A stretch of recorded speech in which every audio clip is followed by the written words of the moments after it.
আসসালামু আলাইকুম প্রিয় শিক্ষার্থী বন্ধুরা। আজকে আমরা পর্ব 3 অর্থাৎ আগে পর্ব 2 দেখেছিলাম, আজকে পর্ব 3। পর্ব 3-এ আছে দশমিক সংখ্যাকে আমরা কি করে হেক্সাডেসিমাল করতে পারি, অর্থাৎ 62 দশমিক এটাকে আমরা হেক্সাডেসিমালে কত। দেখো সংখ্যাটা পূর্ণ অংশ না ভগ্নাংশ অংশ, এদিকে নিশ্চিত হবে আমাদের রেডিক্স পয়েন্ট। দেখি রেডিক্স পয়েন্ট যেহেতু নেই তাহলে সংখ্যাটা পূর্ণ অংশ। এভাবে পূর্ণ অংশ লিখে এভাবে টান দিয়ে তখন এই যে 62 পূর্ণ অংশ সংখ্যাটা লিখবে, ভাগ করবে 16 দ্বারা। কারণ হেক্সাডেসিমাল করলে 16 দ্বারা ভাগ, অক্টাল করলে 8 দ্বারা ভাগ, বাইনারি করলে 2 দ্বারা ভাগ। তাহলে আমরা 62কে 16 দ্বারা ভাগ করছি। ভাগ করলে দেখো কিভাবে, আগে তোমরা 62 লিখে নিবে।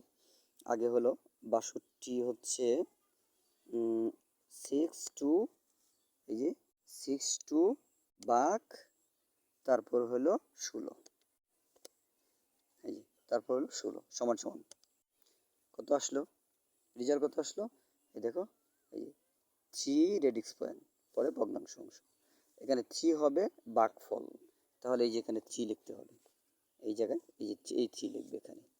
আচ্ছা, এবং ভাগশেষ হলো 14। তো ভাগশেষ 14 কীভাবে বের করা হলো, আমাদের ওই 16 আর 3 কে গুণ করতে হবে।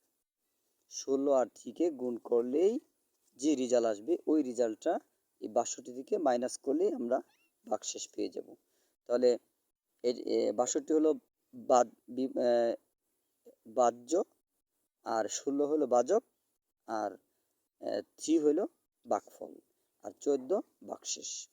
তাহলে 62কে 16 দ্বারা ভাগ করলে ভাগফল হলো 3 আর ভাগশেষ 14। কিভাবে, এই 16 আর 3 গুণ করো। দেখো আমরা ক্যালকুলেটরে গুণ করি, এই 16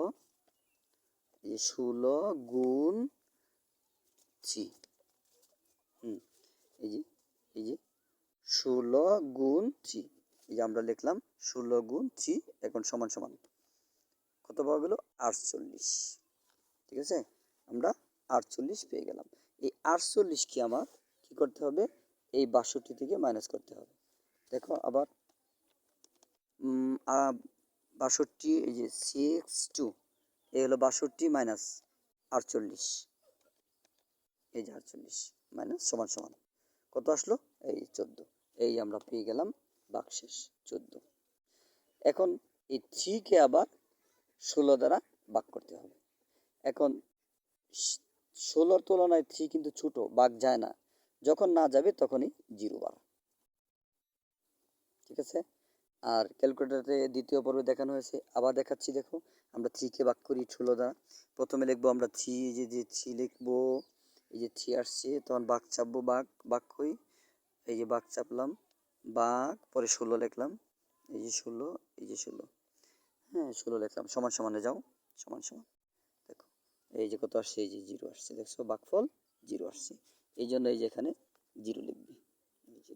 এখন ভাগশেষ কত, একটা কথা আমি বারবার মনে রাখবি, যখন ভাগফল 0 আসবে তখন এইখানে যে সংখ্যাটা থাকবো এই সংখ্যাটাই ভাগশেষ হবে।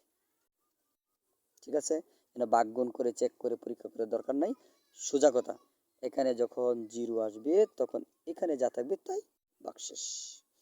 এখন সাজানোর নিয়মে, যে নিচ থেকে উপর দিকে, এটা হলো তোমার এমএসবি, এলএসবি, এমএসবি শুরু, এলএসবি শেষ। এখন সাজাচ্ছি উত্তর, কিভাবে সাজাচ্ছি দেখো। উত্তর আমরা লিখব, হ্যাঁ উত্তর 62 ব্যাচ 10 সমান সমান উত্তর পাওয়া গেছে। আগে লিখবে যে 3, কারণ নিচ থেকে উপরে সাজানোর সময় আগে 3 লিখতে হবে, 3 তারপর 14। এখন 14 কিন্তু হেক্সাডেসিমাল সংখ্যার মধ্যে কিন্তু 14 নেই, এর 14-র মান কত এইগুলো বের করার জন্য একটা এই পাশে লিখে রাখবে।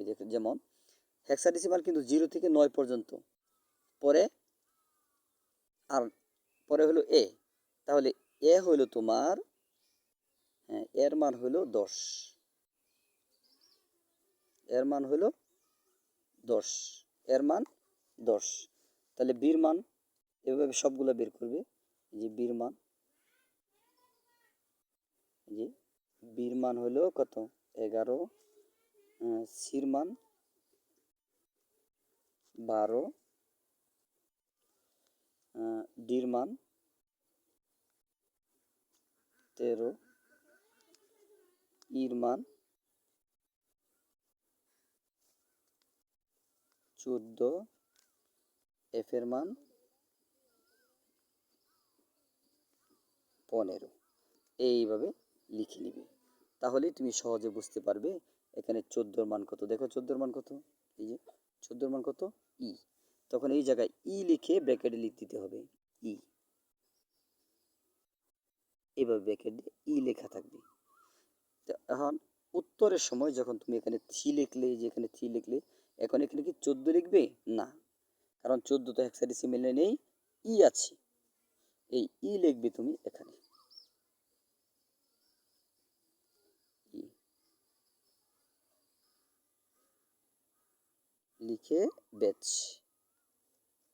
16। এই 62 দশমিক আমরা হেক্সাডেসিমাল পেয়ে গেলাম 3E, ব্যাচ 16। এই 62 দশমিক হেক্সাডেসিমালে 3E, এই উত্তর হয়ে গেল। ঠিক এইভাবে অঙ্কগুলো করবে।